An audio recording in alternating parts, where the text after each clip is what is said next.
Imagine um prédio que já foi orgulho da cidade, fachada de vidro, hall de entrada com mármore, recepção cheia de flores, era cartão postal, símbolo de prosperidade, mas os anos foram passando e ninguém cuidou da estrutura. O encanamento vazou, as rachaduras cresceram, os elevadores quebraram. Por fora ainda parecia bonito, mas por dentro o concreto está podre. Esse prédio é o Brasil. E durante 16 anos, quem estava com a chave da portaria foi o mesmo grupo, o Partido dos Trabalhadores.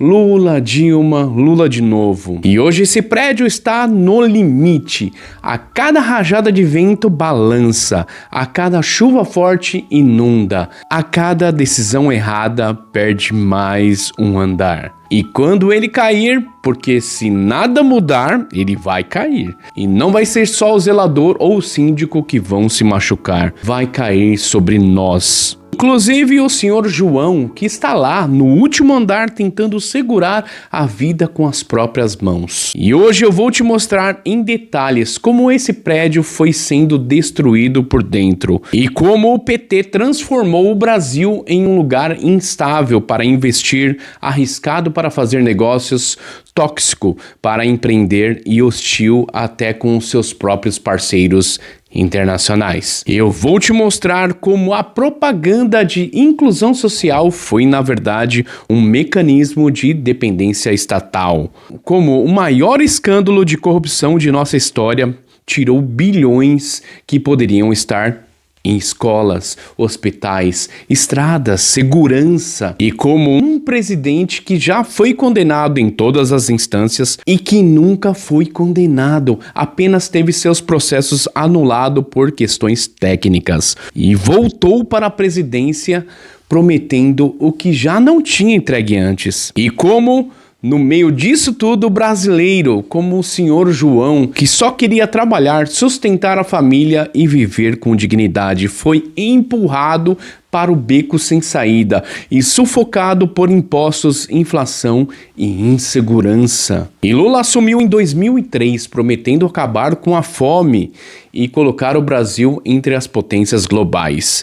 Pegou um cenário internacional que qualquer presidente sonharia: o boom das commodities, juros baixos no mundo, demanda alta por soja, minério e petróleo. Em 2003 e 2010 surfou essa onda. Dilma entrou em 2011 com reservas robustas, mercado interno aquecido e ainda alguma gordura para queimar. Mas aí veio a decisão que dobrou a aposta no gasto público, intervir na economia, manipular tarifas de energia, segurar artificialmente preços de combustível e distribuir crédito barato a campeões nacionais escolhidos a dedo. Resultado de toda essa maçaroca, entre 2014 e 2016, a conta chegou. Recessão técnica, inflação de 2 dígitos, dólar explodindo, desemprego subindo. E no meio dessa tempestade, o Brasil mergulhou na Lava Jato e revelou ao mundo que boa parte da engrenagem política e empresarial estava contaminada por corrupção. E agora um corte para 2023. Lula voltou. O mundo mudou. Inflação global, juros altos, guerra na Europa, disputa comercial entre China e Estados Unidos. E a estratégia? Repetir os mesmos erros. Só que agora com menos tempo, menos credibilidade e muito mais risco. O seu João não precisava de planilha para saber que está mais pobre. Em 2015, o IPCA bateu 10,67%. A cada ida ao mercado, ele comprava menos. O pacote de arroz que custava R$12 passou para 20. E o óleo, o leite, a carne, tudo subiu. O dólar, que no início da década estava abaixo de R$2, ultrapassou os R$4 e nunca mais voltou. Em 2024, já sob Lula 3, chegou a romper os R$6 em momentos de crise. Isso encarece tudo, porque quase tudo que a gente consome depende de algum insumo importado e cotado em dólar. A dívida pública, que era de 51% do PIB em 2013, fechou 2024 em 76,1%. Isso significa mais juros, menos investimento produtivo e mais imposto no futuro.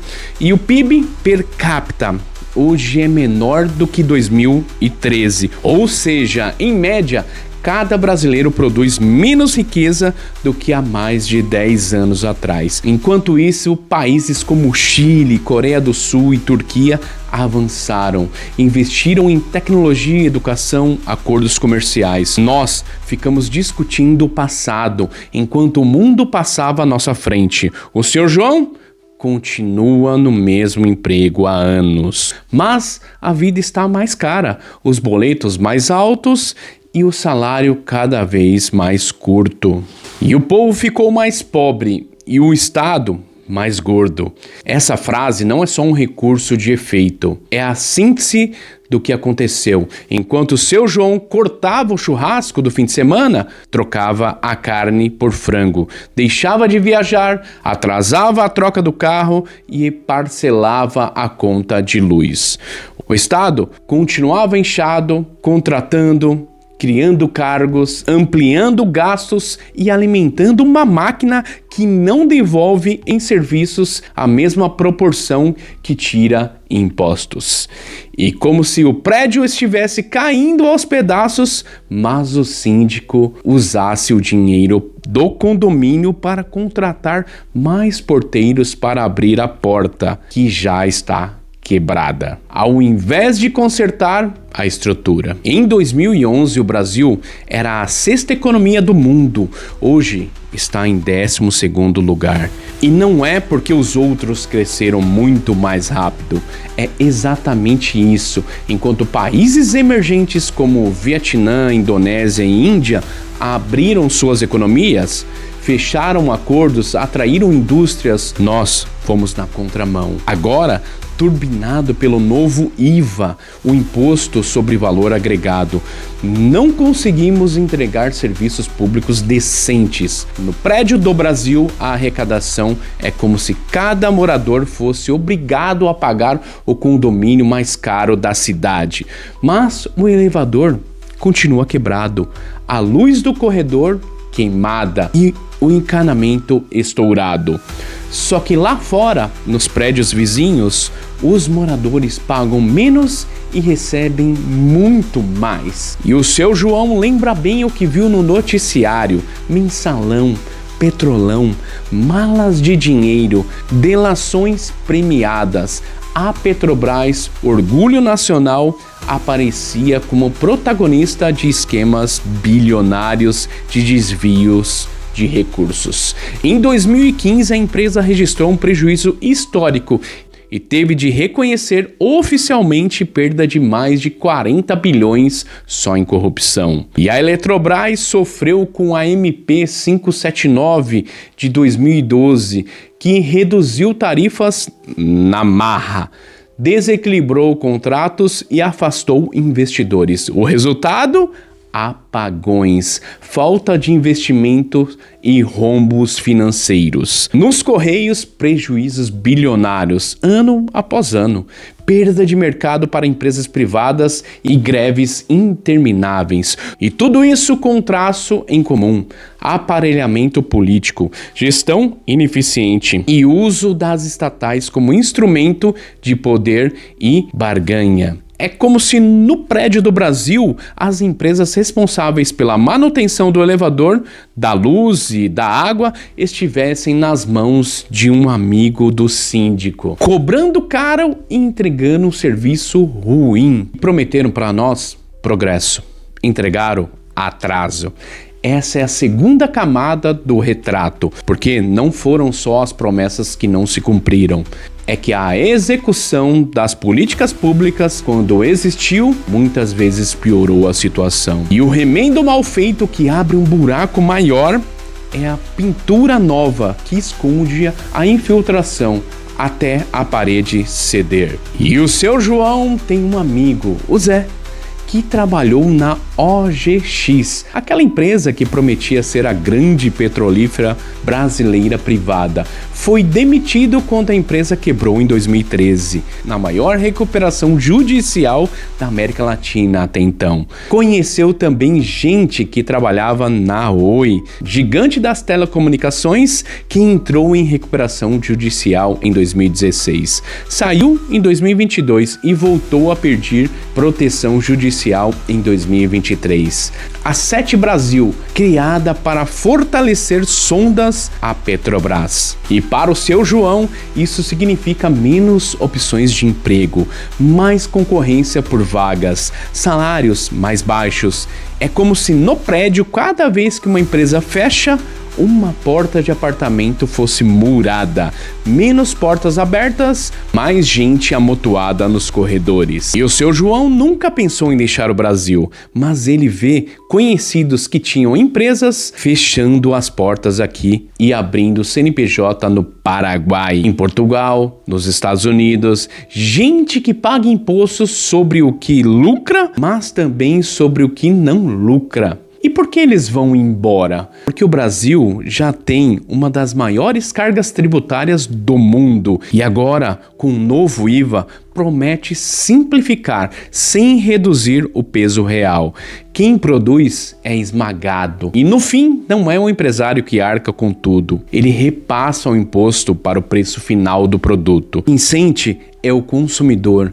E o mais pobre sente mais ainda. E o seu João, que chega no mercado e vê o quilo da carne, virou artigo de luxo. E o botijão de gás passa de R$120. Que o remédio genérico subiu e o poder de compra sumiu. E ainda dizem que o rico tem que pagar mais. Como se o custo não fosse parar nas mãos de quem menos pode pagar. E é como se o prédio, o síndico, aumentasse a taxa de condomínio, dizendo que é para os donos das coberturas bancarem mais. Mas quando o boleto chega, a conta é dividida igualmente entre todos os moradores. É isso que acontece no nosso Brasil. Como se não bastasse peso da carga tributária, o governo Lula resolveu aumentar o IOF por decreto, sem passar pelo Congresso ou pela Câmara. Uma canetada. Isso é como se no prédio o síndico, sem reunião e sem votação, decidisse dobrar a taxa do condomínio de um dia para o outro. E o recado que passa para os investidores é claro: aqui as regras mudam de acordo com a vontade dos governantes e não pela via correta. A segurança jurídica, que já estava abalada, sofre mais um golpe. Investidores sérios não aplicam dinheiro onde a lei pode ser reescrita de madrugada. E o Brasil ocupa a posição constrangedora na Hood of Liu Index, que mede a confiança nas leis e nas instituições. Na Doing Business, que avalia a facilidade de abrir e operar empresas, a performance também é pífia. Para abrir um negócio aqui, o empreendedor enfrenta licenças demoradas, exigências contraditórias e custos ocultos. Para fechar, é pior ainda. O seu João lembra do primo dele que tentou abrir uma pequena fábrica de móveis. Levou meses para conseguir todos os alvarás. Pagou taxas absurdas e quando a empresa começou a andar, foi engolido por fiscalizações incoerentes e pela concorrência desleal de quem não paga imposto. É como se no prédio, para trocar uma lâmpada, fosse preciso preencher 3 formulários. Pagar uma taxa, esperar o carimbo e ainda correr o risco de multa se a lâmpada não fosse de modelo homologado. Como se já não fosse difícil viver com pouco, veio o escândalo do INSS. 6,3 bilhões de reais desviados entre 2019 e 2024, atingindo mais de 4 milhões de aposentados e pensionistas. O seu João não é aposentado, mas a mãe dele é. E um dia ele descobriu descontos que nunca autorizou. Meses de reclamação, papéis papéis e telefonemas para ouvir que o problema está sendo investigado. Enquanto isso, os golpistas enriqueceram. É como se no prédio o síndico descobrisse que o fundo de reserva foi roubado e, ao invés de devolver o dinheiro imediatamente,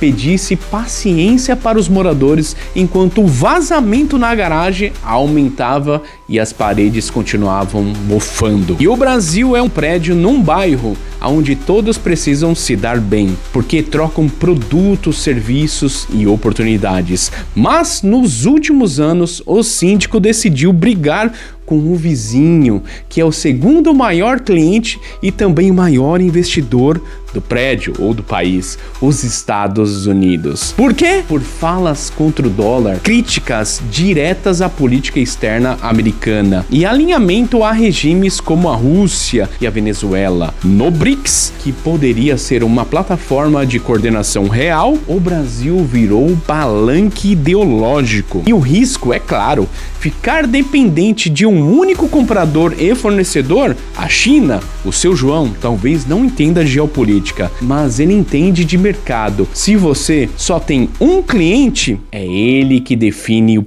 preço. E se um dia ele decidir não comprar mais, vai quebrar. No prédio, isso é como um síndico decidisse comprar todo o material de manutenção de um único fornecedor, ignorando os outros. No começo, pode até parecer mais barato, mas ao longo prazo, o fornecedor percebe que é o único e começa a ditar as condições. Quem perde? Todos os moradores, todos os brasileiros. E no prédio do Brasil, a justiça deveria ser o síndico que garante todas as regras sejam cumpridas de forma igual. Mas quando o síndico começa a escolher quais moradores podem falar e quais devem ser investigados e quais devem ser punidos com mais rigor, o ambiente se torna tóxico. Foi isso que aconteceu com o caso Alexandre de Moraes contra Jair Bolsonaro. No exterior, parte da imprensa e das organizações internacionais vê o episódio como perseguição política e possível violação dos direitos humanos. E não é sobre gostar ou não de Bolsonaro, é sobre entender que um país onde a lei é aplicada seletivamente perde credibilidade e afasta investidores. O seu João olha para isso e pensa: se fazem isso com o ex-presidente, o que não fariam com um cidadão comum? E no mundo dos negócios, essa percepção é letal. O capital foge de insegurança jurídica, tanto quanto foge de impostos altos. Nenhum projeto de poder sobrevive tanto tempo sem controlar a narrativa. E o caminho mais eficiente para isso é a educação. Só que, em vez de investir para formar cidadãos críticos e qualificados, o Brasil optou por aparelhar escolas, distorcer conteúdo e nivelar por baixo. Enquanto países como a Coreia do Sul e a Estônia investiram em formação de professores e metas rigorosas de desempenho, nós assistimos à queda em rankings internacionais e o aumento da evasão escolar. O João vê isso de perto. A filha dele se formou no ensino médio sem saber interpretar um texto mais complexo, o que dificulta a passar em concursos e conseguir melhores empregos. É como se no prédio, ao invés de consertar as rachaduras, o síndico pintasse a fachada e dissesse que está tudo bem, quando por dentro o concreto continua a se desfazer. Luiz Inácio Lula da Silva foi condenado por corrupção e lavagem de dinheiro em todas as instâncias possíveis. Primeira, segunda, terceira. Foi preso em 2018 após confirmação em segunda instância. Em 2019 foi solto, depois que o STF mudou o entendimento sobre prisões após condenação em segunda instância. Em 2021 teve os processos anulados por questões de competência territorial, o que não é absolvição de mérito. Em nenhum momento foi declarado inocente. O seu João sabe que, se fosse ele o condenado, dificilmente teria esse mesmo benefício. É como se no prédio o síndico tivesse sido flagrado desviando o fundo de reserva, condenado por todos os moradores e anos depois um juiz dissesse que o julgamento deveria ter acontecido em outra assembleia e por isso tudo foi anulado. A culpa sumiu? Não. Só trocaram de sala onde a reunião deveria ter sido feita. Países não quebram da noite para o dia. Eles apodrecem pelas bordas. Primeiro, as rachaduras na economia. Depois, a infiltração da corrupção nas instituições e, em seguida, a diplomacia que se isola, a educação que se desfaz, a justiça que perde imparcialidade e, quando se percebe, o prédio já está condenado. Seu João vive nos últimos andares e sente cada tremor. Ele sabe que não adianta trocar o zelador se o síndico continuar o mesmo. E a pergunta que fica é: até quando vamos deixar as mesmas mãos nas chaves desse prédio, esperando resultados diferentes? E até quando vamos acreditar que quem ajudou a destruir é capaz de reconstruir? O Brasil precisa de reforma estrutural, não de retoque de pintura. E se você quer entender mais como chegamos até aqui, assista aos vídeos Estamos virando a nova Venezuela? Brazuela. O mercado global não perdoa inocência, só estratégia. Todos eles mostram com dados e exemplos que não é teoria da conspiração, é a realidade batendo à sua porta. O prédio ainda está de pé, mas cada trinca que se abre é um aviso de que o tempo está acabando. O Brasil não precisa de um salvador condenado, precisa de estratégia, coragem e educação de verdade para não ser enganado nunca mais. Precisa que o seu João e milhares como ele recusem a próxima pintura na fachada e exijam a troca das vigas dos pilares do projeto inteiro, porque sem isso a queda é questão de tempo e todos nós estaremos dentro quando acontecer. E eu sou o Thiago Bordon e até a próxima.